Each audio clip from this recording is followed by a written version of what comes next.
आ जाइए, अध्याय 5 है, 10th क्लास का चल रहा है। याद रखिएगा 9 का हो चुका है, पूरा चैप्टर 2 भाग में हुआ है और 10th का पहला भाग हो चुका है, 1 से 4 अध्याय तक हो चुका था। अब उससे आगे चल रहे हैं 5 अध्याय, जिसमें तत्वों का आवर्ती वर्गीकरण पढ़ेंगे। धातु अधातु हो चुके हैं, चौथे अध्याय में थे। याद रखिएगा, मतलब तीसरे अध्याय में थे। चौथे अध्याय जो है कार्बनिक यौगिक, वो भी हो चुका है। अब तत्वों का आवर्त वर्गीकरण की बात करेंगे, जिसमें पहला सवाल है, निम्न में से कौन संक्रमण तत्व है? ये 10th क्लास का चैप्टर का है पहला क्वेश्चन। निम्न में से कौन संक्रमण तत्व है? संक्रमण मतलब प्रभावित, बीमारी से ग्रसित। याद रखिएगा, संक्रमण रहेगा तो ये है हमारा आयरन। आयरन जो है संक्रमण बीमारी जैसा है, समझ गए? संक्रमण तत्व है, एलिमेंट है, याद रखिएगा। अब इसका डिटेल पूछिएगा तो बहुत लंबा चला जाएगा और ये हम अभी करवाएंगे नहीं। जब हम करवाएंगे उसका एनसीईआरटी बुक पढ़ा देंगे, अगर आप इसे लाइक और फॉलो करते हैं तो। अब सिर्फ एमसीक्यू। दूसरा प्रश्न है वर्ग, जहां पे ज्यादा जरूरी है वहां पे मैं बता देता हूँ, ठीक है? वर्ग 13 से लेकर 18 तक वाले तत्व क्या कहलाता है?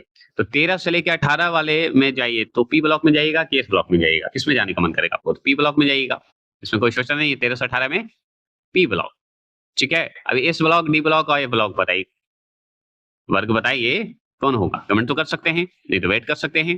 बात करते हैं, आपको आगे समझ आते हैं डी ब्लॉक। डी ब्लॉक बताना इसलिए जरूरी है क्योंकि पहला क्वेश्चन आप देखिए संक्रमण तत्व, तो संक्रमण तत्व जो है डी ब्लॉक के संबंधित होता है, इससे भरा, मतलब इसी के रूप में होता है, डी ब्लॉक में रखा जाता है, ठीक है? और 3 से 12 तक के सभी जो तत्व होते हैं वो संक्रमण तत्व कहलाते हैं। 3 से लेके 12 तक, तो 3 से 12 तक जो संक्रमण होते हैं वो डी ब्लॉक में आ जाता है, याद रखिएगा। ये बहुत जरूरी था बताना, बता दिया मैंने, ठीक है? अब इसी तरह बांटा हुआ 3D 4D 5D, है ना? इस तरह बांटा रहता है। चलिए, इसकी मुख्य विशेषता अगर देखा जाए, हम जो संक्रमण तत्व की बात करेंगे, चलिए आगे चलते हैं, ये सब बात बाद में करेंगे। तीसरा प्रश्न की बात करते हैं। तीसरा प्रश्न है, सबसे क्रियाशील हाइड्रोजन कौन सा है? एक्टिव हाइड्रोजन कौन सा है बताइए? तो वो है हमारा एफ। कौन है? एफ, है ना? ए तो हम बताएंगे फ्लोरीन है सबसे क्रियाशील हाइड्रोजन। अगर पूछे फ्लोरीन बता देना है। 17 प्रश्न की, सॉरी 17 प्रश्न बोल रहा हूँ, ग्रुप 17 है। चौथा प्रश्न है, ग्रुप 17 के तत्व कहलाते हैं। तो ग्रुप 17 वाले तत्व क्या कहलाते हैं बताइए? संक्रमण तत्व कहलाएंगे? नहीं, संक्रमण तत्व जो है 3 से 12 तक ही कहलवाता है, और जो कि डी ब्लॉक से संबंधित होता है। ये भी आप याद करने के पॉइंट ऑफ व्यू से समझिए। हाँ, हाइड्रोजन्स, ये 17 ग्रुप, जो 17 जो ग्रुप 17 है उसके तत्व कहलाते हैं हाइड्रोजन। चलिए पांचवा प्रश्न देखिए। पांचवा प्रश्न है कि आवर्त सारणी में प्रत्येक दीर्घ आवर्त, मतलब दीर्घ मतलब बड़ा, याद रखिए, आवर्त में तत्वों की संख्या होती है, तो तत्वों की संख्या क्या होती है? याद रखिएगा, बताइए तत्वों की संख्या क्या होती है? बता सकते हैं? तो हम इस पॉइंट ऑफ व्यू से देखेंगे, इस क्वेश्चन के हिसाब से देखेंगे, 18 होते हैं। मतलब कि आवर्त सारणी में प्रत्येक दीर्घ आवर्त का जो तत्व संख्या है वो 18 है। समझ गए? कोई दिक्कत तो नहीं? देखिए, अगर देखा जाए कि आवर्त सारणी के हिसाब से देखा जाए तो 7 आवर्त में हम विभाजित करते हैं, ठीक है? आधार पर विभाजित करते हैं। जैसे अति लघु आवर्त को हम चलते हैं, और एक लघु आवर्त है, एक दीर्घ, एक अति दीर्घ मतलब बहुत बड़ा, ठीक है? तो अति लघु को हम समझ लेते हैं, तब दीर्घ आवर्त को समझेंगे। तो अति लघु आवर्त जो होता है, प्रथम आवर्त जिसमें H और He होता है, ठीक है? हाइड्रोजन और हीलियम बोल दीजिए। अगर लघु आवर्त की बात करें तो लघु आवर्त में द्वितीय और तृतीय आवर्त वाले होते हैं, जिनमें दोनों 8-8 तत्व होते हैं। ये भी क्लियर हो गया, ये याद रखिएगा। इसको हम लघु आवर्त में कहेंगे। और बात करते हैं, और ये जो होता है इसे हम अति लघु आवर्त में कहेंगे, 2 वाले को, ठीक है? क्लियर हो गया। दीर्घ आवर्त जो अभी हम पढ़ रहे हैं, इसमें 18-18 दोनों तत्व होते हैं। इसे हम चतुर्थ और पंचम में रखते हैं। किसमें? चौथा और पांचवा में रखते हैं। ये भी क्लियर हो गया। और इससे भी बड़ा जो अति लघु होता है आवर्त, जो जिसे हम लॉन्ग, वेरी लॉन्ग पीरियड कहते हैं, पीरियोडिक टेबल है ना, एक तरह से समझिए। चलिए, तो ये जो आते हैं छठा, षष्टम और सप्तम, सप्तम मतलब सातवीं आवर्त में आते हैं, जिसमें 32 का आता है। तो इसके बाद जो दीर्घ आवर्त के बाद अगर अति दीर्घ आवर्त आ जाए तो 32 टिक लगा दीजिएगा। 32 का होता है तो 32 आएगा। हम मैंने क्लियर कर दिया, अब ये गलती मत कीजिएगा। चलिए 6 प्रश्न की बात करेंगे। छठा प्रश्न है कि आवर्त सारणी का अंतिम ग्रुप के सदस्य कैसे होते हैं? बताइए, आवर्त सारणी का अंतिम ग्रुप के सदस्य कैसे होते हैं? क्या अक्रिय होते हैं या अधातु होते हैं, धातु या उपधातु? नहीं, अक्रिय गैस होते हैं। क्या होते हैं? अक्रिय गैस होते हैं, जिसे हम नोबल गैस भी बोलते हैं। याद रखिएगा। 7वें प्रश्न की बात करें। 7वां प्रश्न क्या है? बताइए। 7वां प्रश्न सवाल आपसे है कि एसआई एवं जीई कैसे तत्व हैं? तो आगे इससे पहले ये बताइए, एसआई का पूरा नाम क्या होता है? जीई का क्या होता है? ये बताइए। और इस हिसाब से आप बताइए कि ये एसआई जो है अधातु है, धातु है, उपधातु है, क्या है? क्या इनमें से कोई नहीं है? है ना? बताइए। तो याद रखिएगा, एसआई का मतलब होता है सिलिकॉन, मतलब सिलिकॉन, और जी का मतलब होता है जर्मेनियम। तो मतलब ये जो सिलिकॉन है, जर्मेनियम है, उपधातु है ना जी, है ना? उपधातु है, सेमी मेटल भी बोल आप सकते हैं। ठीक है? चलिए, आगे बात करेंगे और कुछ बात करनी है और बात करते हैं आगे। 8वां प्रश्न। 8वां प्रश्न क्या है? बहुत अच्छा सवाल है कि मेंडलीव आवर्त सारणी में किस युग्म को असंगत माना है? असंगत मतलब अलग माना गया है। किसे माना है मेंडलीव ने? बताइए। एच एच ई को, एन ए के को, या इसमें से कौन होगा? ये बता दीजिए। तो देखिए, मेंडलीव की बात करें, या मेंडलीव भी बोलते हैं, मेंडलीव मेंडलीव, ठीक है? कि आवर्त सारणी में अगर देखें, असंगत की बात करते हैं, अलग बात करते हैं, तो इनके अनुसार अगर देखा जाए तो हम ऑर्गन को अलग कर सकते हैं, पोटेशियम को अलग कर सकते हैं। समझ गए? तो ऑर्गन और पोटेशियम तो इसमें है नहीं है, दिख रहा है, दिख रहा है, ये है। तो क्या ये बात सत्य है? 8वां प्रश्न सही होगा? तो एकदम सही है, असंगत माना है इसे। तो ऑर्गन और पोटेशियम, ऑर्गन का परमाणु भार अगर देखा जाए तो 39.9, पोटेशियम का परमाणु भार देखा जाए तो 39.1, मतलब 39.1 से अधिक है। फिर भी ऑर्गन को पोटेशियम से पहले रखा गया है, मतलब ऑर्गन को पोटेशियम से पहले रखें, याद रखना है। ठीक है? चलिए, तो तीसरा प्रश्न, एच ई क्या है? बताइए। 10वां प्रश्न की बात करते हैं। 10 परमाणु, 9वां प्रश्न है, 10 परमाणु संख्या वाले तत्व की जो है संयोजकता कितनी होती है? बताइए कितनी होगी? ऑप्शन के हिसाब से आपको बताना है कि 10 परमाणु संख्या वाले तत्व की संयोजकता, मतलब जोड़ी जो संयुक्ता है, मिलन, वो बताइए कितनी होगी? 10 परमाणु संख्या। 9वां प्रश्न का जवाब दीजिए। तो वो होता है 0। क्या होगा? 0। याद रखिएगा, वैलेंसी बोलते हैं, संयोजकता आप वैलेंसी बोल सकते हैं। मान लीजिए 10 एटॉमिक नंबर आपको है, और तो उस जो संयुक्तता की बात करें, वैलेंस की बात करें, तो 0 होगा, शून्य होगा। समझ गए? चलिए, यह क्या है? नोबल गैस के रूप में ही आता है, अक्रिय गैस के रूप में आता है। चलिए, ये बात तो क्लियर हो गया। अब 10वें प्रश्न की बात करते हैं। 10वां प्रश्न है कि कौन ऑक्साइड सबसे अधिक भाष्मिक है? भाष्मिक होता है, बताइएगा। कौन ऑक्साइड सबसे अधिक भाष्मिक है? बता दीजिए। तो देखिए, भाष्मिक मतलब भस्म, भस्म मतलब वैश्विक, याद रखिएगा, भाष्मिक है। तो इसमें बताइए कि आपको आवर्त सारणी के समूह में बांटना है। याद रखिएगा, आवर्त सारणी हम पढ़ रहे हैं, उसके हिसाब से आपको देखना है। तो इसका आंसर होगा K2O। K2O होगा। ठीक है, K2O हो जाता है। अब K2O जो आप है, वो बताइए इसमें क्या होगा? देखिए, इसमें अगर समूह के तत्व के रूप में देखें या आवर्त के रूप में देखें, तो हम देखेंगे कि कौन सा ऑक्साइड सबसे अधिक भाष्मिक है। तो हम बताएंगे K2O बताएंगे। हाँ, यहाँ पे अगर मान लीजिए ऑप्शन जो Na2O है, ये भी हमारा जो है क्षारीय है। क्या है? क्षारीय है। तो याद रखिए, सबसे अधिक भाष्मिक अगर देखा जाए तो किरण प्रकाशन के हिसाब से जो है 4 आंसर सही है। लेकिन और भी प्रकाशन के हिसाब से, एनसीईआरटी के प्रकाशन के हिसाब से देखें तो एनसीईआरटी के हिसाब से भी चौथे दे रहा है। लेकिन और भी पॉइंट देखें तो ये भी आपका स्थान में आता है, याद रखिएगा। तो अगर मान लीजिए ये दोनों एक साथ नहीं देगा, अगर देगा तो एक से अधिक टिक लगा के आ जाएगा 5 ऑप्शन में, क्योंकि Na2O भी अधिक ही भाष्मिक में आता है ऑक्साइड के रूप में। क्लियर हो गए? ये सब क्षारीय है। चलिए, तो ये ध्यान रखना होगा। और याद रखेंगे, इसके बाद अगर देखा जाए तो CH2O भी आता है। ये सब क्षारीय धातु है, भाष्मिक मतलब क्षारीय, याद रखना है। और भी है, RB2O भी होता है। ये सब आपको ध्यान रखना होगा। अब जैसे आवर्त के तत्व के हिसाब से पूछता, मान लीजिए, तो Na2O, MgO, ये सब भी आते हैं आवर्त के रूप में, लेकिन सबसे अधिक क्षारीय पूछ रहा है। इसलिए क्षारीय के रूप में हम लोग Na2 और KO2 लगाएंगे, लेकिन सबसे पहले 4 लगाएंगे, उसके बाद हम ये लगाएंगे NCERT किरण प्रकाशन के अनुसार। ठीक है, याद रखिएगा। तो ये मैं पहले बता दे रहा हूँ। और अगर 5 ऑप्शन होंगे तो एक से अधिक टिक लगा के चलाना, क्योंकि ये भी है और ये भी है।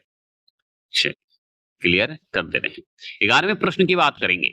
11वां प्रश्न क्या है कि किस तत्व में संयोजी इलेक्ट्रॉन की संख्या सबसे अधिक है? बताइए। तो किस तत्व में संयोजी इलेक्ट्रॉन की संख्या सबसे अधिक होगी? आपके अनुसार 11वें प्रश्न का जवाब दीजिए। तो ये होगा SI, मतलब सिलिकॉन होगा, है ना। तो देखिए, जिस तत्व का सबसे बाहरी कोश, मतलब आउटर मोस्ट सेल जिसे बोलते हैं, सबसे अधिक इलेक्ट्रॉन होते हैं, उसमें ही संयोजी इलेक्ट्रॉन, मतलब बैलेंस इलेक्ट्रॉन की संख्या सबसे अधिक होती है। अब ये बताइए कि 18 ग्रुप के तत्वों में बटा है, जिसमें एडी, ठीक है, AR ऑर्गन, KR, AXC, ये सब जो है अक्रिय गैस के रूप में आपको दिखेगा। अब इस ऑप्शन में तो कुछ दिख नहीं रहा है, दिख रहा है नहीं, लेकिन यहाँ पे सिलिकॉन जो है आपका ये सही है। क्यों? क्योंकि संयोजी इलेक्ट्रॉन की संख्या सबसे अधिक किसमें है? तो सिलिकॉन में, इस ऑप्शन के हिसाब से। कोई दिक्कत नहीं होनी चाहिए, ठीक है। चलिए 12वां प्रश्न की बात करेंगे। 12वां प्रश्न है, आवर्त सारणी में ग्रुप 2 में चले जाइए, तत्व कहलाता है। तो ग्रुप 2 वाले तत्व क्या कहलाते हैं? बताइए। मतलब आवर्त सारणी में ग्रुप जो 2 है, उसके तत्व क्या कहलाएंगे? यही सवाल है ना जी। तो यही जब सवाल है, तो इस हिसाब से बताइए, अक्रिय तत्व कहलाएंगे या क्षारीय कहलाएंगे? तो याद रखिएगा कि आवर्त सारणी के ग्रुप में 2 जो है वो क्षारीय मृदा कहलाते हैं, क्षारीय मृदा धातु कहलाते हैं। समझ गए? तो ग्रुप में क्षारीय के रूप में हम करेंगे तो क्षारीय धातु कहेंगे। तो क्षारीय, सॉरी, यहाँ पे जब सी ऑप्शन है तो इसमें छोड़ने की बात नहीं है, ये करते कब? जब ये ऑप्शन नहीं रहता। तो क्षारीय मृदा धातुएं कहेंगे। क्लियर हो गए? कोई दिक्कत नहीं। चलिए बात करते हैं 13वां प्रश्न का। 13वां प्रश्न है कि निम्न में से कौन सा तत्व जो है इलेक्ट्रॉन त्याग नहीं कर सकता है? बताइए। तो निम्नलिखित में से कौन तत्व जो है इलेक्ट्रॉन त्याग नहीं सकता है? बेचारा छोड़ ही नहीं सकता है, मोह में है बेचारा। बताइए। 13वां प्रश्न का जवाब दीजिए। तो अधातु के हिसाब से हम देखते हैं नन मेटल जो होते हैं, लेकिन हमको सवाल क्या है? तत्व इलेक्ट्रॉन त्याग नहीं सकते, तो इसके हिसाब से आपको आंसर देना है Fe, लोहा नहीं त्याग सकता आयरन, है ना, याद रखिएगा।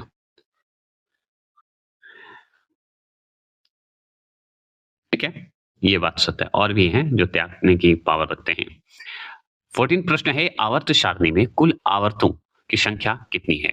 देखिए, बात करें आवर्त सारणी में कुल आवर्तों की संख्या कितनी है, अगर आपसे पूछ रहा है तो आपको जवाब देना है 7। क्यों 7 देना है? क्योंकि 7 जो है बाएं से लेके दाएं तक आप चलिएगा, ठीक है। तो उस पंक्ति के हिसाब से आप देखें, कुल आवर्त की तो 7, वर्ग पूछता, ग्रुप पूछता तो हम बताते 18। तो यहाँ पे आवर्त के हिसाब से 7, ग्रुप के हिसाब से 18 है, 7 ही होगा। चलिए, अब त्रिक सिद्धांत आप पढ़े होंगे, अगर मेरा चैप्टर पहला देखे होंगे पढ़ाने का 1 से 4 तक जो पढ़ाया है, उसके हिसाब से त्रिक सिद्धांत किसके द्वारा दिया गया है? तो डॉवे राइनर के द्वारा दिया गया है। किसके द्वारा? डॉवे राइनर के द्वारा दिया गया है त्रिक सिद्धांत, जिसमें हमने उस पर थोड़ा डिटेल बता चुका हूं, अगर मेरा पहला वीडियो देखें तो। 16वां प्रश्न, ग्रुप 18 के तत्वों में संयोजी इलेक्ट्रॉन की संख्या है। तो ग्रुप अगर 18 ले लीजिए, उसके तत्वों की बात करें, एलिमेंट की बात करेंगे, तो संयोजी इलेक्ट्रॉन की संख्या क्या होगी? तो बैलेंस करने वाली बात है, बताइए। तो 16वां प्रश्न का जवाब आपके पास है 8 होगा। 18 ग्रुपों के तत्वों के हिसाब से संयोजी इलेक्ट्रॉन 8 के हिसाब से 4 आंसर होगा। देखिए, यहाँ पे थोड़ा क्लियर कर देता हूँ कि हीलियम ही एक ऐसा मात्र अपवाद कहिए, एक्सेप्शन कहिए, जिसके पास केवल 2 संयोजी इलेक्ट्रॉन होते हैं, सिर्फ हीलियम के पास। याद रखिएगा, समझ गए? लेकिन सबके पास संयोजी इलेक्ट्रॉन अगर देखा जाए तो 8 ही होता है। ठीक है, सूत्र आप देखे होंगे, पढ़े होंगे कि मान लीजिए हीलियम का देखा जाए तो 1s2 होता है, तो एक ही है, तो 2 ही होता है। लेकिन सबके पास, जैसे नियोन ले लीजिए, ऑर्गन लीजिए, मान लीजिए ऑर्गन आप जानते हैं, ऑर्गन के पास कितना होगा संयोजी इलेक्ट्रॉन? तो 3s2 और 3p6, तो 8 हो गया कि नहीं? इसी तरह है। चलिए आगे बात करते हैं 17वां प्रश्न। 17वां प्रश्न है कि आवर्त सारणी के प्रथम आवर्त में तत्वों की संख्या है। तो तत्वों की संख्या कितनी होती है? अब सोचिए, आवर्त सारणी में प्रथम आवर्त की बात करेंगे तो प्रथम आवर्त में हम 2 ही बताएँगे ना, हाँ? प्रथम आवर्त में 2 और सबसे अंतिम दीर्घ आवर्त के हिसाब से देखें तो 32। ये हमारा दीर्घ आवर्त सिर्फ दीर्घ आवर्त है, ये अति दीर्घ है। और 8 कौन-सा आवर्त है बताइए तो कमेंट कीजिए। इतना तो आप कर ही सकते हैं, मैंने बता चुका हूँ। मैं मतलब बता चुका हूँ। 18वाँ प्रश्न। 18वाँ प्रश्न है कि 15 परमाणु संख्या वाले तत्व के ऑक्साइड की प्राकृतिक कैसी होती है? ऑक्साइड की प्राकृतिक पूछ रहा है 15 एटॉमिक नंबर का, बताइए। क्या वाष्पिक होगा, क्षारीय हो जाएगा, अम्लीय हो जाएगा, उदासीन हो जाएगा कि इनमें से कोई होगा ही नहीं? 18वाँ प्रश्न। तो हम जानते हैं अम्लीय रह जाता है, दूसरा। तो याद रखिएगा एसिडिक हो जाता है, ठीक है? देखिए तत्वों की अगर पहचान हम करते हैं, तो मान लीजिए परमाणु संख्या 15 वाले तत्व जो होते हैं, वो है फास्फोरस, पी, ठीक है? याद रखिएगा। अगर मान लीजिए तत्वों के प्रकार के हिसाब से अगर हम 15 एटॉमिक नंबर के हिसाब से देखें, बाँटने की बात करेंगे, तो हम इसका इलेक्ट्रॉनिक 2, 8 और 5 टोटल जोड़िए तो 15 एटॉमिक नंबर है, ठीक है? और याद रखिएगा इसके बाहर की अगर कोश की बात करें तो सबसे बाहर कौन है? 2 है कि 8 है कि 5 है? तो 5 सबसे बाहर है, याद रखिएगा। जिसका मतलब होता है एक अधातु है, ये नॉन मेटल है, नॉन मेटल में आता है, क्लियर हो गए? और अगर मान लीजिए आवर्त सारणी के हिसाब से, विज्ञान के हिसाब से देखें, ये ज़रूरी है एनसीईआरटी के आधार आधार पर, तो अधातुओं के ऑक्साइड जो होते हैं अम्लीय होते हैं, ठीक है? क्लियर याद रखिएगा। निम्न में से सामने रहते तब तो पूछ लिया जाता है, लेकिन दूर है तो कैसे पूछूं, है ना? निम्न में से किस तत्व, सुनिए बकवास करिए सुनिए, निम्न में से किस तत्व का परमाणु आकार सबसे छोटा होता है? अरे ये परमाणु आकार सबसे छोटा तो आप जानते ही हैं, आप नहीं जानिएगा तो कौन जानेगा, है ना? तो देखिए आवर्त सारणी के नियम के अनुसार अगर हम देख रहे हैं तो परमाणु की त्रिज्या सबसे कम होती है ना? और परमाणु के आकार में सबसे छोटा होता है, एटॉमिक साइज जो होता है छोटा होता है, लेकिन कौन? Helium, He। तो अगर देखा है पूरी आवर्त सारणी के हिसाब से हीलियम का परमाणुओं का सबसे छोटा होता है, लेकिन यहाँ पे तो है ही नहीं ऑप्शन में। चलिए अब चलते हैं, इसके बाद हम फ्लोरीन को लेते हैं, फ्लोरीन भी ऑप्शन में नहीं है। चलिए इसके बाद छोड़िए, अब बात करते हैं कि फ्लोरीन है ही नहीं, कुछ है ही नहीं, तो करे क्या? तो क्लोरीन है, ये भी नहीं है भाई।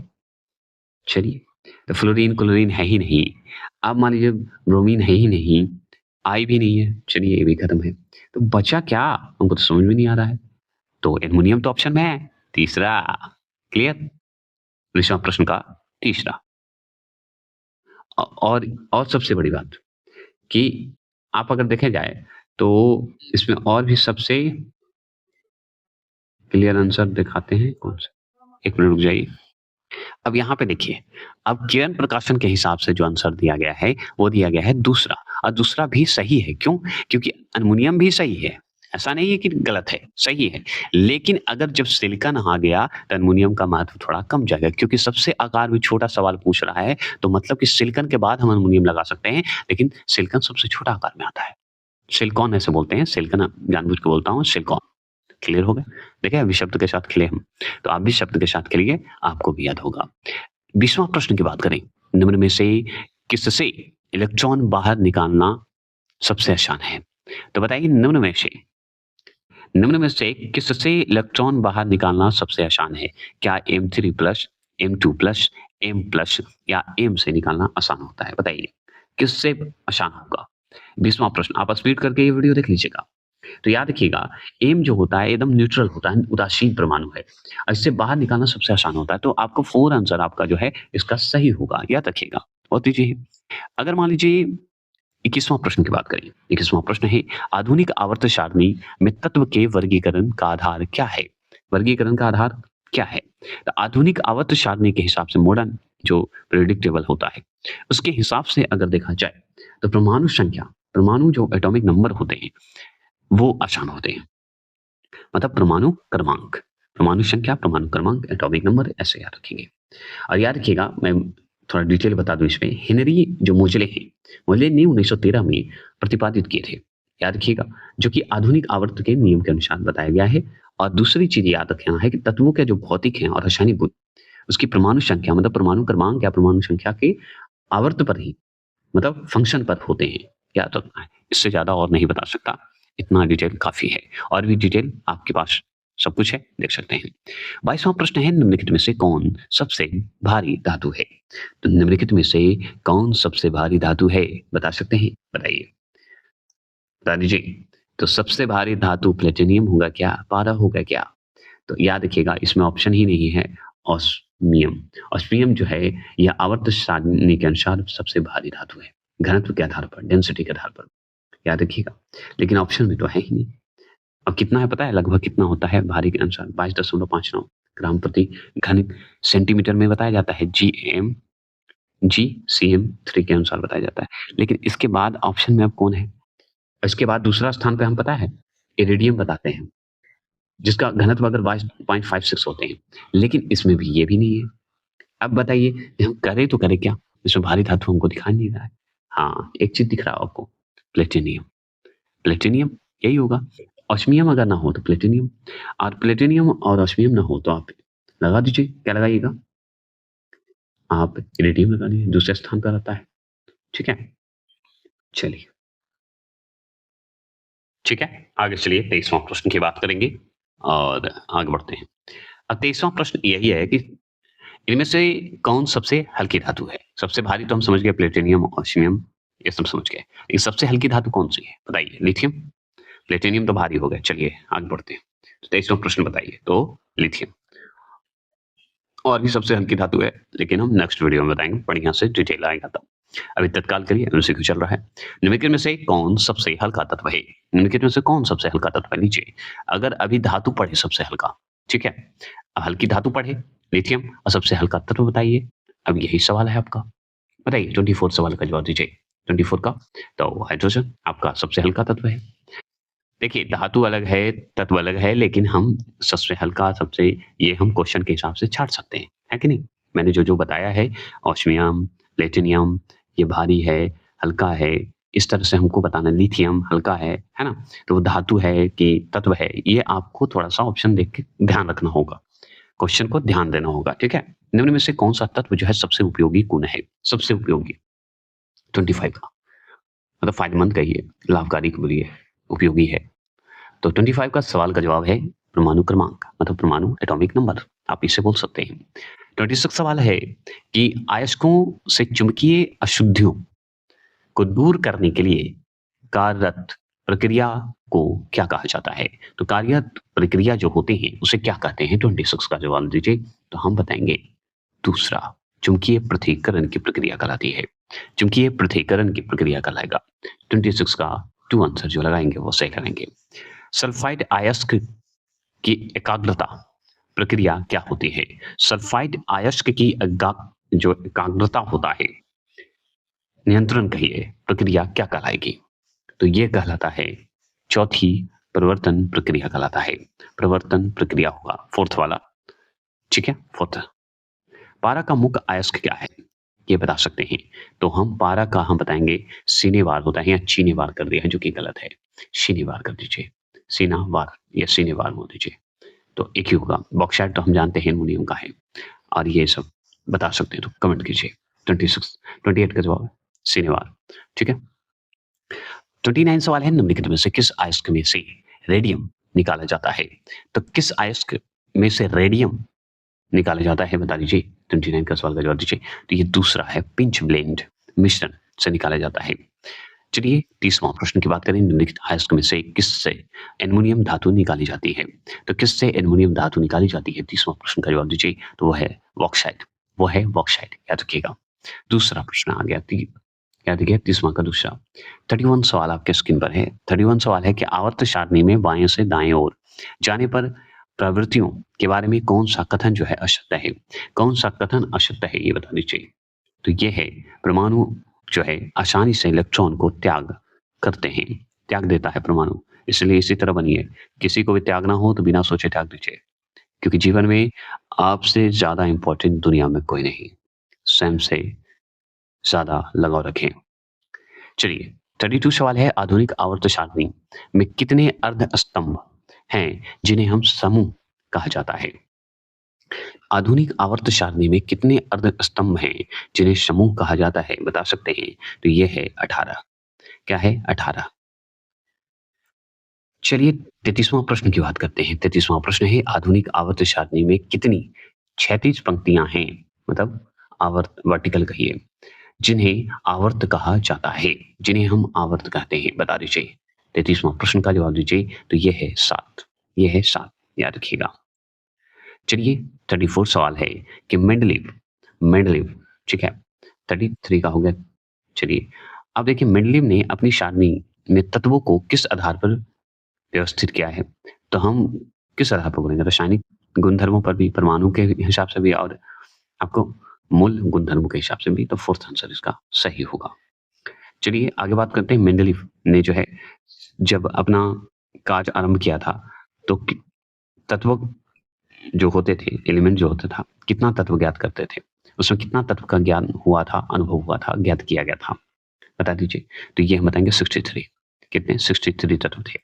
चलिए आधुनिक आवर्त सारणी के संदर्भ में निम्नलिखित में से कौन सा कथन सही नहीं बताना है। तो सही नहीं बताना है तो आप अच्छे से जानते हैं सही नहीं बताना है, फोर्थ को मत बता दीजिए। क्योंकि एक ही समूह के सभी तत्व के संयोजकता इलेक्ट्रॉनों की संख्या समान होती है, ये बात तो सत्य है।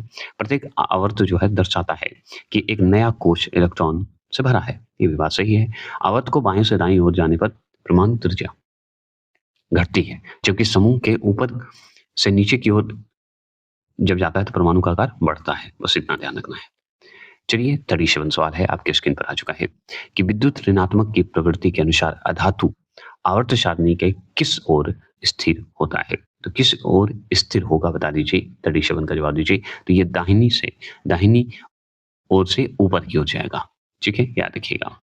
चलिए 38 सवाल है कि सहसंयोज आवंधन कहलाता है। सहसंयोज आवंधन जो है, कोवैलेंस कहिए इसको, है ना, आवंधन कहलाता है। तो 38 का दो परमाणुओं के बीच इलेक्ट्रॉनों का युग्म के जरिए आवंधन होना, बैलेंस करके आवंधन जारी करना। 39 सवाल क्या है, एल्केन क्या होता है। एल्केन जो होता है वो संतृप्त इलेक्ट्रॉन होता है, क्योंकि एल एकल है ना, याद रखिएगा, एल्केन। चलिए एल्काइन क्या होता है। तो एल्काइन जो है असंतृप्त हाइड्रोकार्बन जिनमें दोहरे आवंधन होते हैं, एल्कीन हो गया, ठीक है, बस इतना ध्यान रखना है। प्रोपीन किसे कहते हैं बता दीजिए। प्रोपीन किसे कहते हैं ये बता देंगे। 41 का सवाल है। तो दो आवंधन वाली 3 कार्बन श्रृंखला होती है, याद रखना है, ठीक है। अब है 42 सवाल है असंतृप्त जो हाइड्रोकार्बन है ज्वाला निकलेगी। तो असंतृप्त हाइड्रोकार्बन से कौन सी ज्वाला निकलेगी, पीली, लाल, काली, कैसे निकलेगी, स्वच्छ, अस्वच्छ। तो स्वच्छ एकदम शुद्ध निकलेगा, याद रखिएगा। चलिए बात करते हैं अध्याय 6 की, जैव प्रक्रम, ठीक है। जैव प्रक्रम की बात करते हैं और बात करते हैं। पहला सवाल है इनमें से कौन सजीव के मुख्य लक्षण है। इनमें से कौन सजीव के मुख्य लक्षण है, इसका जवाब दीजिए। अध्याय 10 का चल रहा है, पता है आपको, मतलब कक्षा 10 है, उसका अध्याय 6 है। इसमें सजीव का मुख्य लक्षण बताइए। श्वसन आपका बहुत जरूरी है, श्वसन से संबंधित होगा, ऑप्शन नंबर 1 सही लगाएंगे। प्रजनन ये भी सही होगा। उत्सर्जन सब इसी में आएंगे। सजीव का मुख्य लक्षण क्या है, श्वास लेना, प्रजनन करना, उत्सर्जन करना, है ना, उपरोक्त से सभी, मतलब ऑप्शन नंबर डी सही होगा। चलिए दूसरा प्रश्न बताइए। दूसरा प्रश्न क्या है, प्रकाश संश्लेषण में किस पदार्थ का निर्माण होता है। तो प्रकाश संश्लेषण में किस पदार्थ का निर्माण होगा, बताइए। बताइए प्रकाश संश्लेषण में अगर किसी चीज का होगा तो कार्बोहाइड्रेट का होगा क्या, क्या लगता है आपको, बताइए।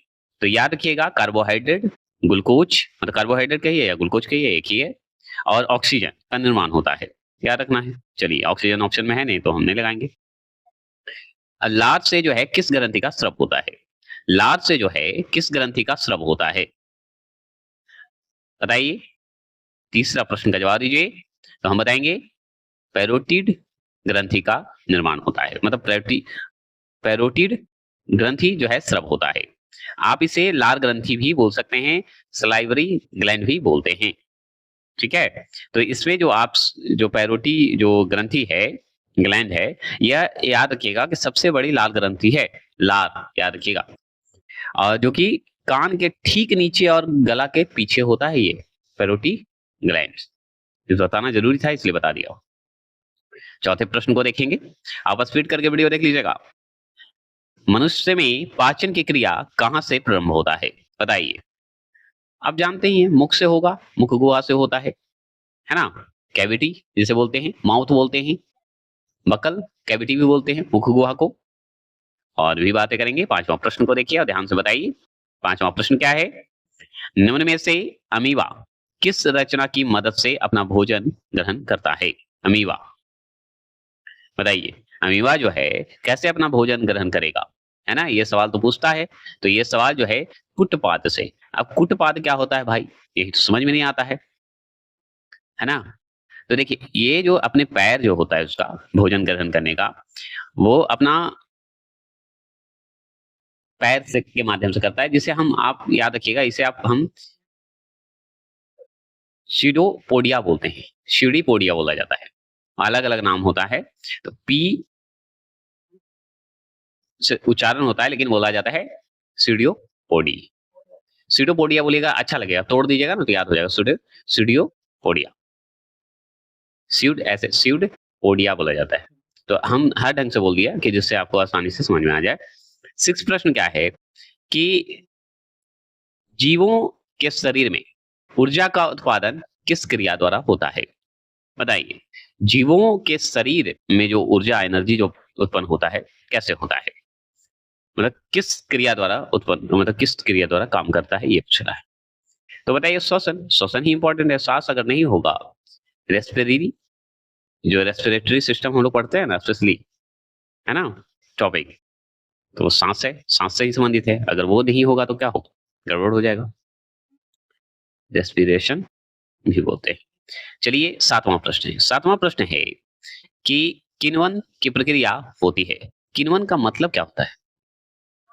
तो किण्वन की प्रक्रिया जो है, इष्ट आपको दिख रहा है, इष्ट में होता है, ठीक है, इष्ट में होता है, क्योंकि ये जैव रासायनिक प्रक्रिया है। याद रखिएगा, किण्वन जिसे हम फर्मिनेशन भी बोलते हैं, फर्मिनेशन भी बोलते हैं, याद रखिएगा किण्वन को।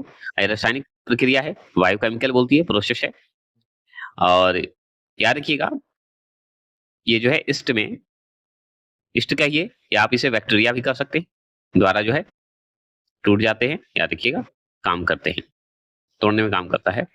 चलिए 8वां प्रश्न है, पौधे में श्वसन किस अंग में होता है?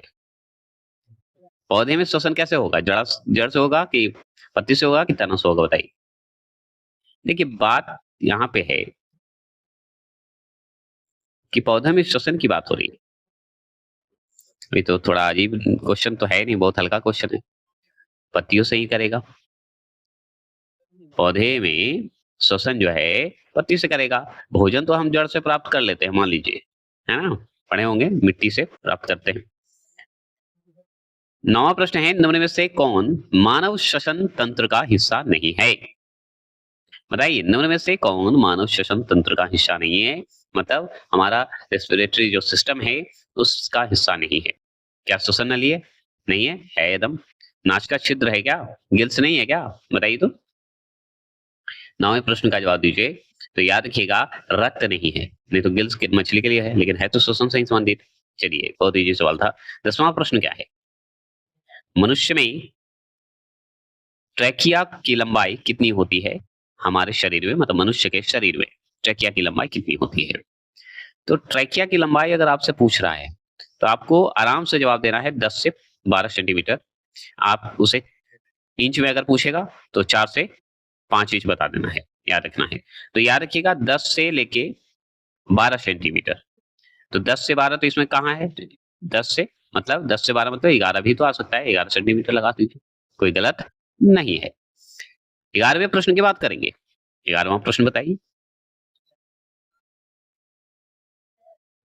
11वां प्रश्न है, पौधों में खाद्य पदार्थ का स्थानांतरण किस रूप में होता है?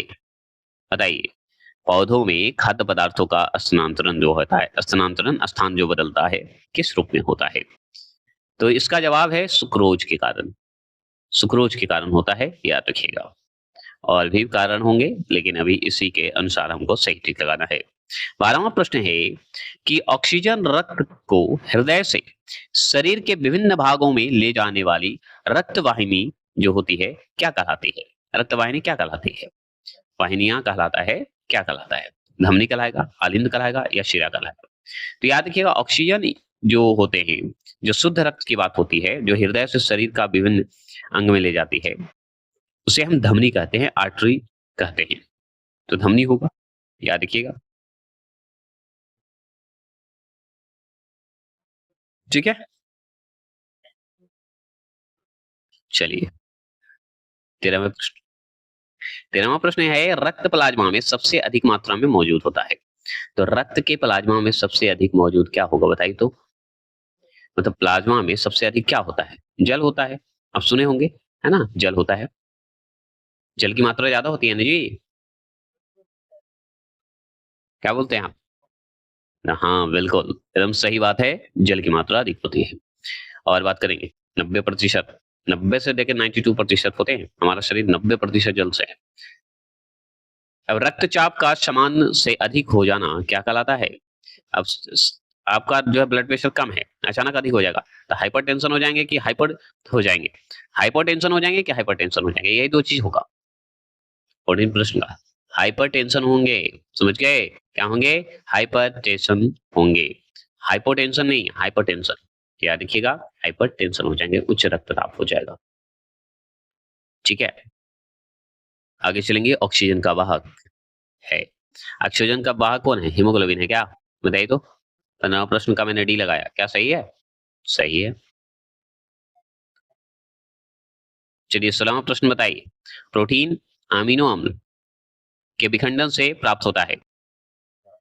बताइए, प्रोटीन और अमीनो अम्ल जो होता है, यूरिया से भी होता है, अमोनिया से भी होता है, यूरिक अम्ल से भी होता है, मतलब उपरोक्त से भी होंगे। चलिए 17वां प्रश्न, वृक्क की, वृक्क मतलब किडनी, वृक्क की रचनात्मक एवं क्रियात्मक इकाई क्या है?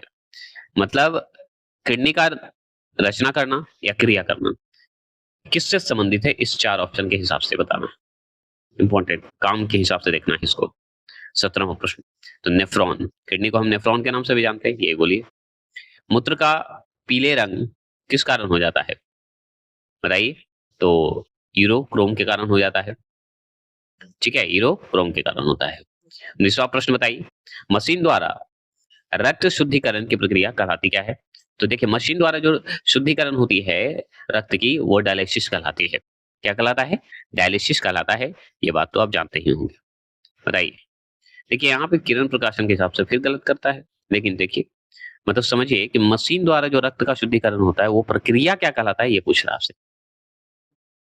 अब क्वेश्चन के हिसाब से तो सी आंसर होना चाहिए, लेकिन यहाँ पे जो सवाल कर दिया है वो चेंज करेंगे। देखिए, केवल डायलिसिस ही कहा जाता है, ठीक है, तो डायलिसिस सही है, गलत नहीं है, लेकिन मशीन द्वारा जब करा जाएगा तो इसे हम हीमोडायलिसिस भी कहते हैं, जो कि सी आंसर होगा। अगर यही में पांचवा आंसर होता तो एक से अधिक हम टिक लगा देते।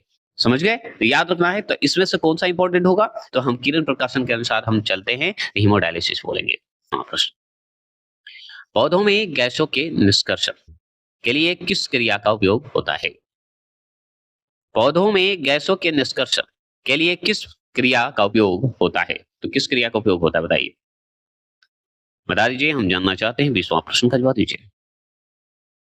21 सवाल, 21 सवाल क्या है कि मनुष्य में वृक्क एक तंत्र का भाग है जो संबंधित है किससे? बताइए, मनुष्य में वृक्क मतलब किडनी एक तंत्र है, भाग है, जो संबंध किससे रखता है? बताइए, उत्सर्जन से संबंधित रखता है, जिसे हम एक्सेलरेशन बोलते हैं, है ना। तो एक्सक्लेटरी सिस्टम में इसे पढ़ा जाता है, किडनी को, याद रखिएगा, इसी के तहत पढ़ते हैं, इसलिए उत्सर्जन तंत्र बोलते हैं इसे। ठीक है, याद रखिएगा, उत्सर्जन तंत्र के तहत आता है। 22वां प्रश्न की बात करेंगे। 22वां प्रश्न है कि पादप में जाइलम किस कार्य के लिए उत्तरदायी है? पौधे में मतलब, बताइए, तो पादप में जाइलम किस कार्य के लिए उत्तरदायी है? तो हम बताएंगे परिवहन के लिए, ट्रांसफर के लिए, मतलब ट्रांसपोर्टेशन के लिए बोलते हैं ऑफ वाटर, मतलब कि जल का वहन करने के लिए, जल का प्रवहन करने के लिए, भोजन का नहीं, जल का वहन करने के लिए, जल का परिवहन करने के लिए, वहन या परिवहन बोलिए। चलिए 23वां प्रश्न की बात करते हैं। 23वां प्रश्न है, स्वपोषी पोषण के लिए क्या आवश्यक है? बताइए, मतलब स्वयं के पोषी के लिए, स्वयं के भोजन के लिए क्या आवश्यक है? अगर आपसे पूछ रहा है तो जवाब दीजिए, तो इसका जवाब दीजिएगा उपरोक्त में से सभी। क्यों देंगे जरूरी? कार्बन डाइऑक्साइड और जल जरूरी है भाई, क्लोरोफिल भी जरूरी है और सूर्य का प्रकाश भी जरूरी है स्वयं पोषी करने के लिए, है ना? तो आपको क्लोरोफिल, सूर्य का प्रकाश, कार्बन डाइऑक्साइड, यहाँ तक कि H2O मतलब जल की आवश्यकता होगी ही। और भी बातें करेंगे 24 सवाल का। पा पायरूवेट, याद रखिएगा सवाल है, पायरूवेट के विखंडन से जो है कार्बन डाइऑक्साइड, जल तथा ऊर्जा देता है और यह कौन सी क्रिया होती है? बताइए। पायरूवेट के विखंडन से कार्बन डाइऑक्साइड, जल तथा ऊर्जा देता है और यह कौन सी क्रिया होती है? बता दीजिए। यह कौन सी क्रिया होती है? तो हम बताएंगे एरोबिक श्वसन कहते हैं। अब यहाँ पे एरोबिक श्वसन तो कहते हैं, मान लीजिए, लेकिन अगर सवाल में देखें तो यहाँ पे तो कोई एरोबिक नहीं है ना? लेकिन हम इसे क्या कहेंगे? माइटोकॉन्ड्रिया में होता है। मतलब पायरूवेट के विखंडन से अगर कार्बन डाइऑक्साइड, जल तथा ऊर्जा देता है तो उस क्रिया को कौन सी क्रिया कहेंगे? तो हम कहेंगे माइटोकॉन्ड्रिया कहेंगे, माइटोकॉन्ड्रिया कहेंगे। क्लियर हो गए? चलिए 25 सवाल, थोड़ा फास्ट अब चलेंगे, है ना? 25 सवाल है पादप में फ्लोएम। बताइए पादप में फ्लोएम किस कार्य के लिए उत्तरदायी है? बताइए। जल्दी जल्दी जवाब देंगे, 25 का सवाल का जवाब दीजिए, आपके पास है। तो ये है जल का वहन करने के लिए, आप अच्छे से जानते हैं। जल का वहन नहीं, गलत हो गया यहाँ पे। जो किरण प्रकाशन का बुक का आंसर दिया है ये गलत दिया है। जल का प्रवहन वहन तो हम पढ़ लिए ऊपर। भोजन के वहन के लिए ये होता है फ्लोएम। पादप में फ्लोएम का जो कार्य होगा वो होगा हमारा भोजन का परिवहन करने के लिए, यही ध्यान रखना होगा। जल के परिवहन के लिए क्या था? कमेंट कीजिए, अभी जस्ट पढ़ाए हम। 26 का सवाल जवाब दीजिए। 26 का सवाल है कि पत्तियों में गैसों का आदान प्रदान कहाँ से होता है? बताइए। पत्तियों में अगर गैस हो रहा है, गैस का आदान प्रदान कैसे करेगा? बताइए। 26 तो रंध्र, स्टोमाटा के द्वारा। रंध्र है, रंध्र को हम स्टोमाटा भी कहते हैं, याद रखिएगा। तो 26 प्रश्न का आंसर बी आंसर लगाएंगे, मतलब 2 आंसर लगाएंगे। चलिए 27वां प्रश्न की बात करते हैं। 27वां प्रश्न क्या है कि मनुष्य के सांस लेने और छोड़ने की क्रिया को क्या कहा जाता है? बताइए। तो मनुष्य के सांस लेने और छोड़ने की क्रिया को क्या कहेंगे? आप बता सकते हैं? बताइए। तो हम बताएंगे श्वास, श्वासोच्छ्वास बोलिए, श्वासोच्छ्वास। मतलब इस श्वासोच्छ्वास को हम ब्रीथिंग बोलते हैं, याद रखिएगा। तो आप इंग्लिश में ही बोलिए, हिंदी छोड़ दीजिए, ब्रीथिंग करना, याद रखिएगा। सांस लेना और छोड़ना ब्रीथिंग कहलाता है, याद रखिएगा। 28 सवाल आपके स्क्रीन पर है। रक्त के कौन रक्त के कौन से अवयव घायल स्थान से रक्त स्राव के मार्ग को रक्त का थक्का बनाकर अवरुद्ध करता है, रोक देता है? बताइए। इसका आंसर का जवाब दे सकते हैं? तो हम बताएंगे भाई ये होता है लाल रक्त कोशिका। क्या ये बात तो सत्य है? हमें तो नहीं लग रहा। तो बताइए लाल रक्त थक्का बनाता है, प्लेटलेट्स इसमें भूमिका निभाता है, याद रखिए प्लेटलेट्स। ठीक है, तो प्लेटलेट्स कहेंगे। रक्त में कौन से अवयव घायल स्थान पे रक्त का जो स्राव होता है उसके मार्ग का जो थक्का बनाता है, अवरुद्ध करता है, उसे प्लेटलेट्स कहते हैं, याद रखिएगा। चलिए 29 सवाल। 29 सवाल क्या है? हृदय से रक्त, याद रखेंगे। हृदय से रक्त जो होता है, रुधिर को संपूर्ण शरीर में किसके द्वारा पंप किया जाता है? बताइए। बताएंगे हृदय में जो रक्त को संपूर्ण शरीर में किसके द्वारा पंप किया जाता है? बता सकते हैं? बताइए। 29 का सवाल का जवाब दीजिए, हम जानना चाहते हैं। तो वो है निलय।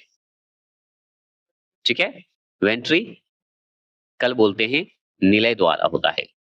ठीक है, अलिंद निलय, याद रखिएगा। अब देखिए 30वां प्रश्न। 30वां प्रश्न क्या है कि ईसीजी का पूरा नाम क्या है? अब ईसीजी का पूरा नाम अगर आपसे पूछ रहा है, 30वां प्रश्न का जवाब दीजिए। तो हम बताएंगे इलेक्ट्रोकार्डियोग्राम बताएंगे। इलेक्ट्रोकार्डियोग्राम होगा, याद रखिएगा। इलेक्ट्रिक यहाँ पे है, इलेक्ट्रिक है कि इलेक्ट्रो होगा, ये गलत है, ये आंसर नहीं होगा। इलेक्ट्रोकार्डियोग्राम होगा, जो कि ये आंसर आपका सही होगा। इलेक्ट्रोकार्डियोग्राफ नहीं, ग्राम होगा। चलिए ये सही है। चलिए 31वां प्रश्न क्या होगा बताइए। 31वां प्रश्न है कि मैग्नीशियम कहाँ पाया जाता है? मैग्नीशियम कहाँ पाया जाता है? तो मैग्नीशियम पाया जाता है आपको लाल रक्त में, क्लोरोफिल में, श्वेत रक्त में, बताइए। तो मैग्नीशियम जो है आपको क्लोरोफिल में पाया जाता है, जो कि 31 का वन आंसर आपका सही ही होगा। चलिए 32 क्या है? पौधों में गैसों के निष्कासन के लिए किस क्रिया का उपयोग होता है? बताइए। पौधों में गैसों के निष्कासन के लिए किस क्रिया का उपयोग होता है बताइए? तो हम उसे विसरण बोलते हैं, जिसे हम डिफ्यूजन बोलते हैं, डिफ्यूजन बोलते हैं।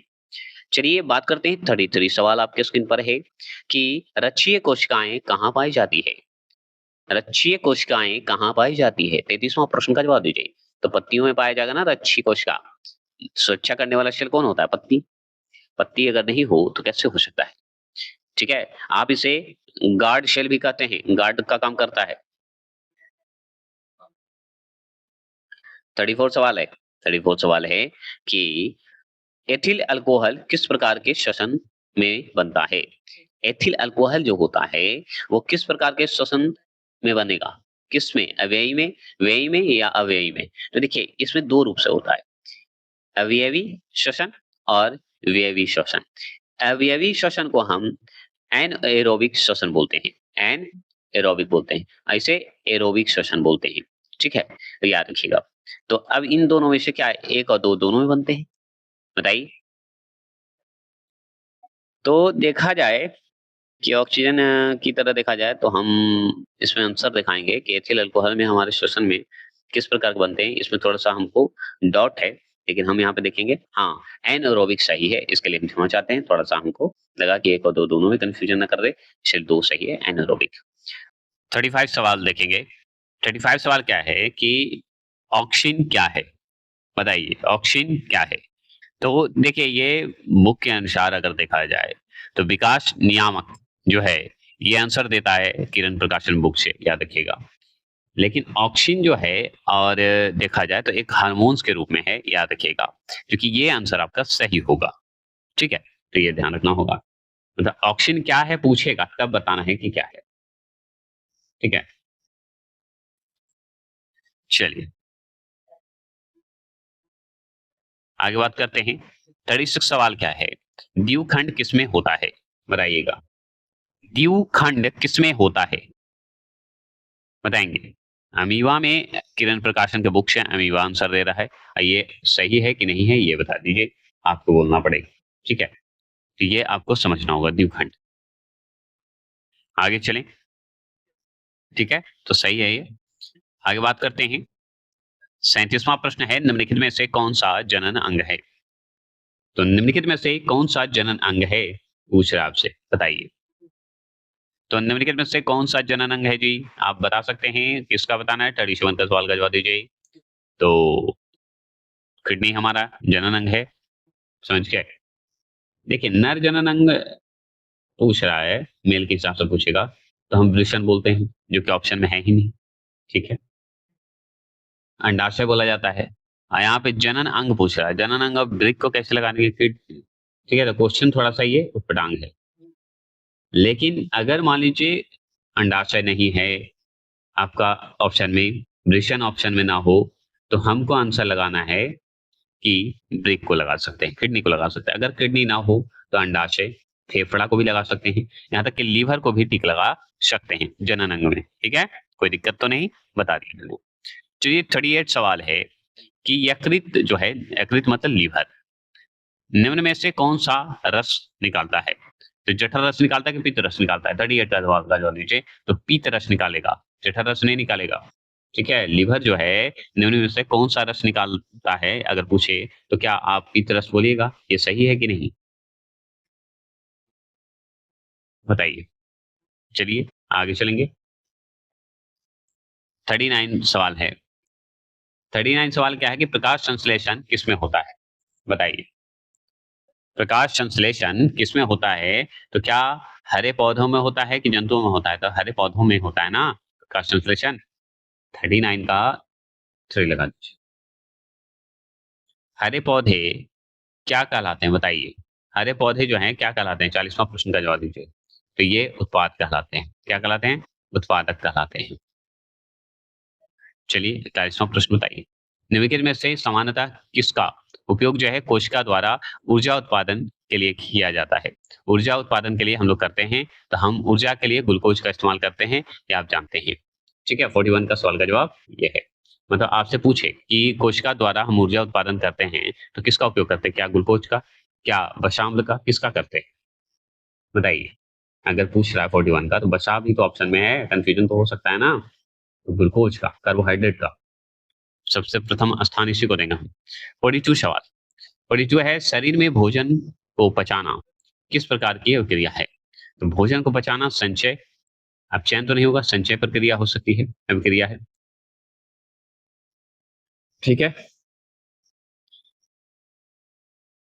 बताइए भोजन को पचाना किस प्रकार का क्रिया है? शरीर में जो भोजन पचाया जाता है किस प्रकार की क्रिया है? क्या उत्सर्जन है, संचय है, विस्थापन है या अपचयन है? तो इसमें देखिए किरण प्रकाशन के बुक के हिसाब से 42 का वन आंसर देता है उत्सर्जन, और हमारे अनुसार लगता है बी होता है, लेकिन यहाँ पे आपको बताना है कि बी होता है कि नहीं। ठीक है ना, तो यहाँ पे ना हमारे शरीर में भोजन पचाने का ना उत्सर्जन की बात करता है ना संचयन की बात करता है ऑक्सीकरण का, और उपचयन जिसे बोलते हैं, क्या बोलते हैं, उपचयन बोला जाता है। तो आप यहाँ पे अपचयन है तो अपचयन को हटा दीजिए, उपचयन कर दीजिए। ठीक है, ये पाचन के अंतिम चरण होते हैं जो कि भोजन से प्राप्त ग्लूकोज हमारी कोशिका के रूप में करता है। ठीक है, याद रखना है। और भी सवाल पूछ सकता है कि शरीर में भोजन पचाने का किस प्रकार का है, क्या अपचयन है, संचय है, उत्सर्जन है, विस्थापन है, यही पूछेगा। तो आपको यहाँ पे ना उपचयन है, और इस ऑप्शन के हिसाब से आपको संचय ही टिक लगाइए, दो ही सही होगा, याद रखिएगा। किरण प्रकाशन के अनुसार गलत छपा दिया है उत्सर्जन। ठीक है,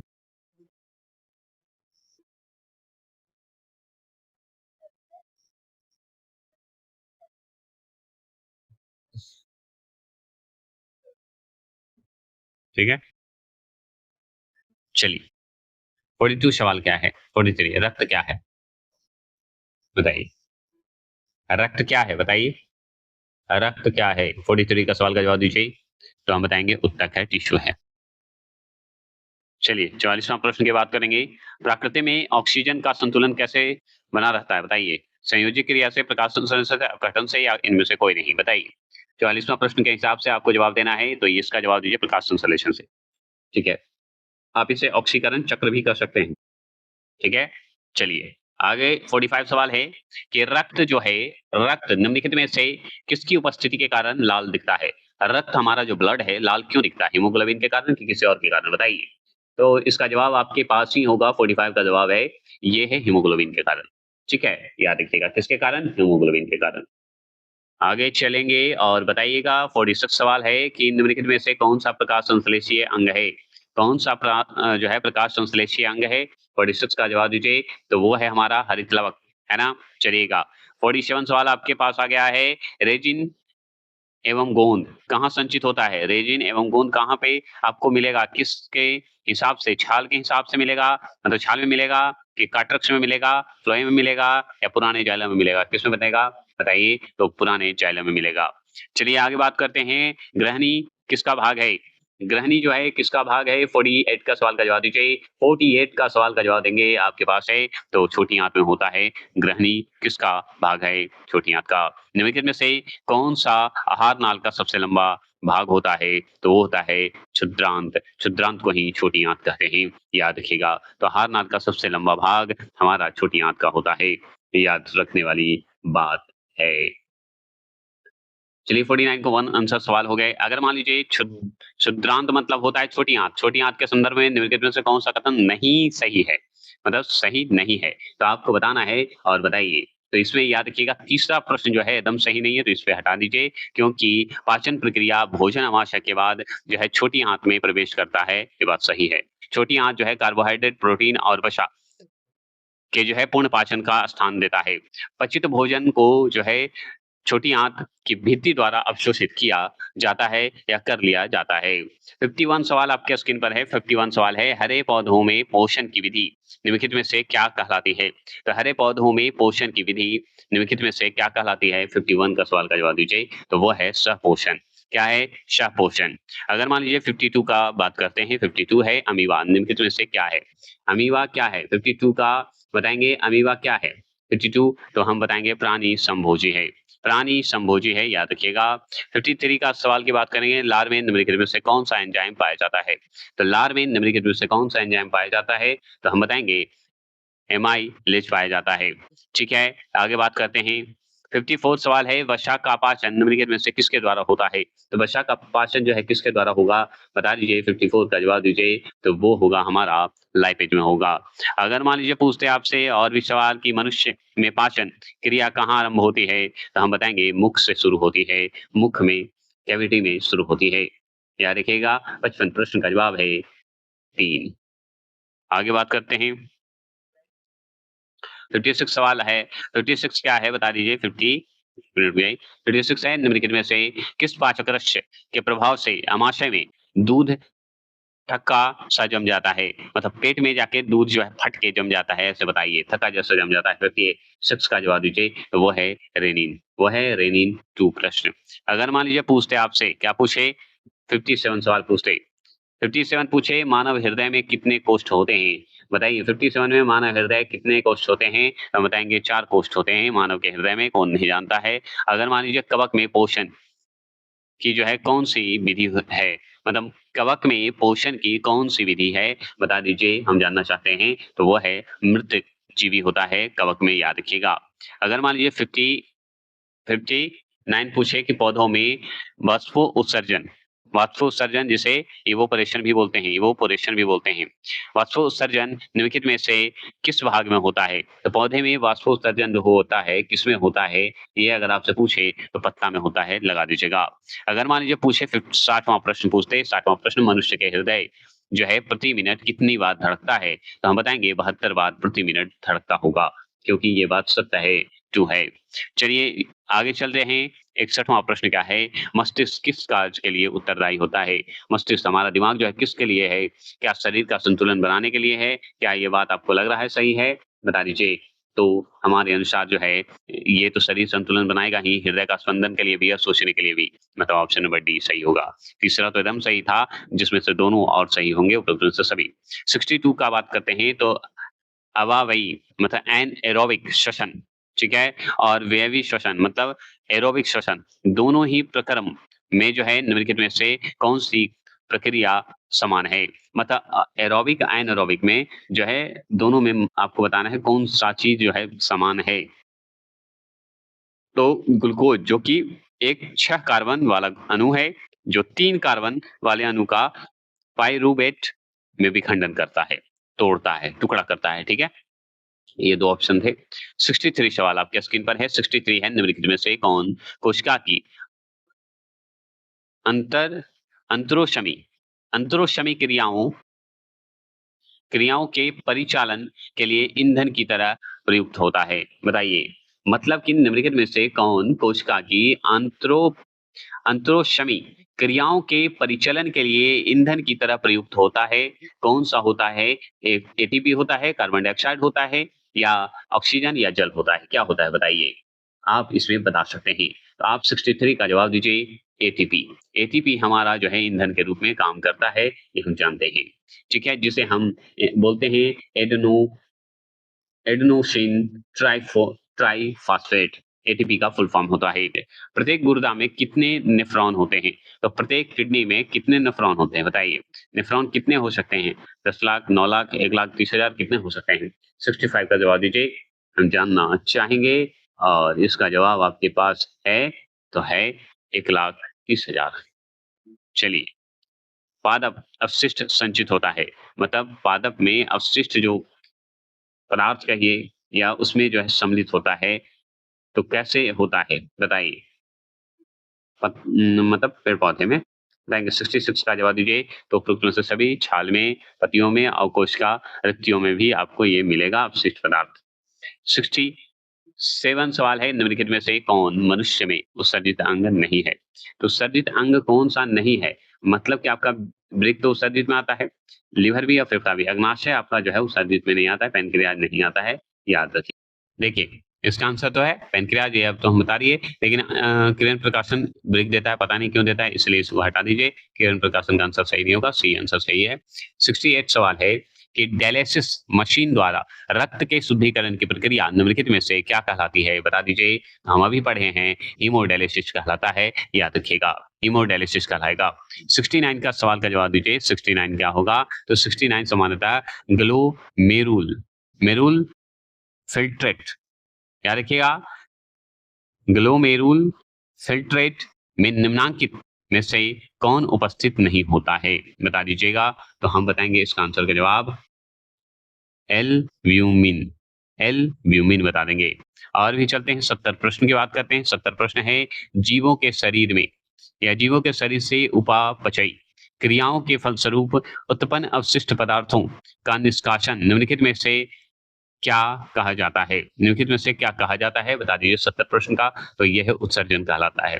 क्या कहलाता है? उत्सर्जन कहलाता है, याद रखिएगा। 71 सवाल आपके स्क्रीन पर है। 71 है कि वृक्क की भीतरी नथोदर सतह जहां से वृक्क धमनी वृक्क में प्रवेश करती है, वृक्क धमनी किडनी का धमनी मतलब किडनी धमनी वृक्क में प्रवेश करती है, किडनी में प्रवेश करती है, तो वृक्क शिरा बाहर निकालती है, तो क्या कहलाती है? मतलब सोचिए, वृक्क धमनी जो है वृक्क में प्रवेश करता है, वृक्क मतलब किडनी में धमनी प्रवेश करता है, लेकिन वृक्क शिरा में क्या बाहर निकालता है, बताइए। मतलब बाहर निकाल देता है, तो क्या कहलाता है, उसे क्या कहते हैं, ये सवाल है, ठीक है। तो इसका सवाल है कि हाइलम कहते हैं, हाइलम कहते हैं। चलिए 72 सवाल का 72 है कि निम्नलिखित में से कौन प्रोटीन और अमीनो अम्ल के विखंडन से होता है? तो हम बताएंगे उपरोक्त में से सभी होगा, यूरिया और अमोनिया और यूरिया सब हो जाएंगे, यूरिक अम्ल भी आ जाएंगे, ठीक है। 72 का और होगा। चलिए, यूरिया रक्त में जो है कहाँ से प्रवेश करती है, बताइए। यूरिया जो है रक्त में कहाँ से प्रवेश करेगी, मतलब यूरिया रक्त में कहाँ से प्रवेश करेगा? तो हम बताएंगे लिवर से। 74 प्रश्न, वृक्क, वृक्क जो है किस जैव प्रक्रम का हिस्सा है, बताइए। वृक्क जो है किस जैव प्रक्रम का हिस्सा है, बताइए। 74 का, तो यह है उत्सर्जन का, है ना। देखिए, उत्सर्जन तंत्र का है आंसर। किरण प्रकाशन कभी कभी दे देता है। अब देखिए और आगे भी चलते हैं। रेजिन किस पौधे का उत्सर्जीय पदार्थ है? रेजिन किस पौधे का उत्सर्जीय पदार्थ है, बता दीजिए। 75 का जवाब दीजिए। तो ये है चीड़, चीड़ का। चलिए 76 सवाल है कि दही के जमने में जो है निम्नलिखित में से कौन सी क्रिया होती है? तो दही के जमने से निम्नलिखित में से कौन सी क्रिया होती है, बताइए। तो ये है किण्वन, याद रखिएगा। मनुष्य में, मनुष्य में वृक्क संबंधित है, किडनी संबंधित है, उत्सर्जन तंत्र से संबंधित है, ये हम जानते हैं। 70 प्रश्न। चलिए आगे बात करते हैं। मत्स्य, मत्स्य का मुख्य श्वसन जो है गिल्स होता है। मछली का क्या होता है? गिल्स होता है। चलिए, किस ग्रंथ के कारण त्वचा का एक उत्सर्जन अंग है, बताइए। किस कारण जो है, कौन सी ऐसी ग्रंथि है, किस ग्रंथि के कारण त्वचा का उत्सर्जीय अंग है, बताइए। श्लेष्म, ठीक है। क्या होगा? तो स्वेद, श्वेद ग्रंथि के कारण जो है त्वचा का एक उत्सर्जी अंग में आ जाता है, ठीक है। आगे चलेंगे। मनुष्य में कार्बन डाइऑक्साइड का उत्सर्जन किससे होता है? तो मनुष्य में कार्बन डाइऑक्साइड का उत्सर्जन जो है किससे होता है, बता दीजिए। उत्सर्जन 80 प्रश्न का जवाब देंगे। तो ये होता है फेफड़ा से उत्सर्जन, है ना। उत्सर्जन किससे होता है? फेफड़ा से। 81 सवाल है आपके पास, इन निम्नांकित में से कौन सा पदार्थ जो है अमोनिया के साथ मिलकर यूरिया बनाता है? अमोनिया के साथ मिलकर जो है यूरिया बनाता है, बता दीजिए। ठीक, क्या होगा? ऑक्सीजन। तो निम्नलिखित में से कौन सा पदार्थ, ऑक्सीजन पदार्थ अमोनिया के साथ मिलकर यूरिया का निर्माण करता है, याद रखिएगा। अब बताइए, पराग नलिका का बीजांड की ओर वृद्धि मतलब बीज की ओर वृद्धि करना किस प्रकार का अनुवर्तन है? किस प्रकार का अनुवर्तन है, बता दीजिए। तो हम बताएंगे ये है रासायनिक अनुवर्तन, केमिकल अनुवर्तन है। चलिए आगे बात करते हैं। 83 सवाल आपके स्क्रीन पर आ चुके हैं, समझ गए। अब ज्यादा सवाल नहीं है। 83 सवाल क्या है कि निम्नलिखित में से निम्नलिखित कथनों में से कौन सा सही नहीं है? इस ऑप्शन को देखिए और समझ के बताइए कौन सा सही नहीं है। तो 83 का सवाल का जवाब आपके स्क्रीन पर आ चुका है और ये है सीरा रुधिर को हृदय से शरीर के विभिन्न अंगों तक ले जाती है, जबकि धमनी विभिन्न अंगों से रुधिर एकत्र करके वापस से हृदय ले जाती है। यही सबसे बड़ी गलती है और सब आपका सही होगा, याद रखिएगा। अगर मान लीजिए 84 सवाल आपके स्क्रीन पर है, कोशिका झिल्ली किस प्रकार की झिल्ली है? तो कोशिका झिल्ली किस प्रकार की झिल्ली है अगर आपसे पूछ रहा है तो आपको बताना है अर्धपरागम है। क्या है? अर्धपरागम होता है, याद रखिएगा। देखिए अर्धपरागम को हम सेमी, याद क्या, सेमी परिमीएबल बोलते हैं। परी में परी एवल जो बोला जाता है, मी एवल जो बोला जाता है वो बोला जाता है अर्ध परगम को, सेमी परगम को। याद रखिए सेमी बोलते हैं। याद रखिएगा परागम का इंग्लिश होता है, मतलब बोला जाता है परिमीएबल। याद रखिएगा। चलिए आगे बात करते हैं कि मानव रक्त में उपस्थित यूरिया की समान मात्रा होती है। यूरिया की मात्रा कितनी होती है मानव शरीर में उपस्थित, बताएंगे 85 का, तो हम बताएंगे 20 mg होते हैं। ये अलग चेंज भी होते हैं कभी कभी। याद रखिएगा। श्वसन क्रिया के दौरान कितनी प्रतिशत ऊर्जा ताप के रूप में निष्कासित होती है, तो श्वसन क्रिया के दौरान कितनी प्रतिशत ऊर्जा जो है ताप के रूप में निष्कासित होती है, बता दीजिए। तो हम बताएंगे 20% होती है। और भी बातें करें, 87 है प्रकाश संश्लेषण द्वारा किसकी प्राप्ति होती है, तो प्रकाश संश्लेषण द्वारा किसकी प्राप्ति होती है, 87 का सवाल का जवाब दीजिए। तो वो प्रकाश संश्लेषण द्वारा ग्लूकोज का प्राप्ति होती है, ये बात ध्यान रखना है। ठीक है। प्रकाश संश्लेषण द्वारा अगर पूछते कि किसकी प्राप्ति होती है, क्या ग्लूकोज का, प्रोटीन का, वसा का, कि प्रकाश का, किसका होता है, बता सकते हैं आप। चलिए 88 सवाल आपके स्क्रीन पर है कि वह प्रक्रम जिसके द्वारा शरीर में ऊर्जा का उत्पादन होता है कहलाता है, ऊर्जा का उत्पादन होता है कहलाता है, तो वो कहलाता है श्वसन, वो कहलाता है श्वसन। अगर मान लीजिए पूछे 89 क्या है बताइए, 89 है कौन सी क्रिया सभी जीव के लिए अनिवार्य है, बताइए सभी जीव के लिए अनिवार्य है, तो यह है श्वसन। मैग्नीशियम पाया जाता है, मैग्नीशियम पाया जाता है, बताइएगा, तो ये पाया जाता है क्लोरोफिल से, क्लोरोफिल में। 91 सवाल आपके स्क्रीन पर है कि पादपों के संदर्भ में आपको बताना है, जैसे पहला और दूसरा पढ़ लीजिए। फ्लोएम प्रकाश संश्लेषण के उत्पादन के साथ अमीनो, जो अमीनो अम्ल है, तथा अन्य पदार्थों को जो है पौधों के एक भाग से दूसरे भाग पहुंचाए या पहुंचाता है। तो ये क्या सही है कि फ्लोएम में पदार्थों का स्थानांतरण ऊर्जा के उपयोग को पूरा करता है, क्या ए और बी दोनों सही है, कि सिर्फ केवल ए है, या ना एक सही है ना दो सही है, क्या है सही बताइए, हम जानना चाहेंगे किसका। 91 का सवाल का जवाब दीजिए, तो हम बताएंगे 1 और 2 दोनों सही है, ये बात सत्य है। और क्लोरोफिल वर्णक जो है का रंग है, क्लोरोफिल वर्णक का रंग हरा होता है, ये कौन नहीं जानता है। ये हो गया आपके। अब 7वें अध्याय चलेंगे, नियंत्रण एवं समन्वय की बात करेंगे।